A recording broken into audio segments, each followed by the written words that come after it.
Babu wanda ya shiga tsakaninmu da ni da Hadiza Gabon, in ji Laila Usman. Mutane suna cece-kuce akan matsalar da aka samu tsakanin Hadiza Gabon da Laila Usman. A da dai baya an san Laila Usman da Hadiza Gabon ƙawayen juna ne, har ma ake ce musu ma aminan juna. Waɗansu ma suna ce musu ‘yan uwan juna ne saboda yadda suke tare. Babu abin da yake raba su sai bacci. Wani lokacin ma ɗaya sai ta kwana a gidan ɗaya, ɗaya ma sai ta kwana a gidan ɗaya. Kwatsam lokaci guda sai aka daina ganin Hadiza Gabon da Laila Usman a guri ɗaya. A inda ake tambaya ta cewa shin menene ya haɗa ku da Hadiza Gabon? Waɗansu ma suna cewa ko dan ta yi aure ne shi yasa. Waɗansu ma suna zargin cewa akwai saurayin da yake son Hadiza Gabon, ita kuma Laila Usman suna soyayya da shi, amma hakan ba haka bane. Sai aka tambaye ta cewa shin haka ne? Sai ta kada baki take cewa wannan ba haka bane.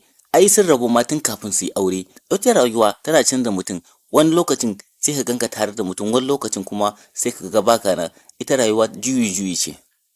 A inda ta faɗa cewa babu namijin da ya raba kansu, lokaci ne kawai ya raba kansu, amma har yanzu suna mu'amala, suna kiran juna, su gaishe da juna, sannan kuma su ji ya lafiyar juna suke. Kun san cewa ita Laila Usman ‘yar kasuwa ce, sannan kuma tana sai da furnitures. Mahaifinta ne ya bata kuɗin da za ta dinga juyawa domin ta yi sana'a.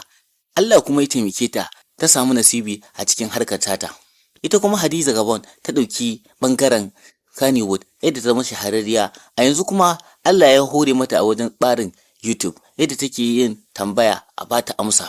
Idan ma ita rayuwa haka take, wani lokacin sai ka ga mutane kamar ba za su rabu ba, amma shi lokaci shi ke yin alƙalanci. Kai ma akan kanka ka duba wanda kuke rayuwa da shi a baya ba shi bane yanzu kuke tare da shi. Ita rayuwa haka take.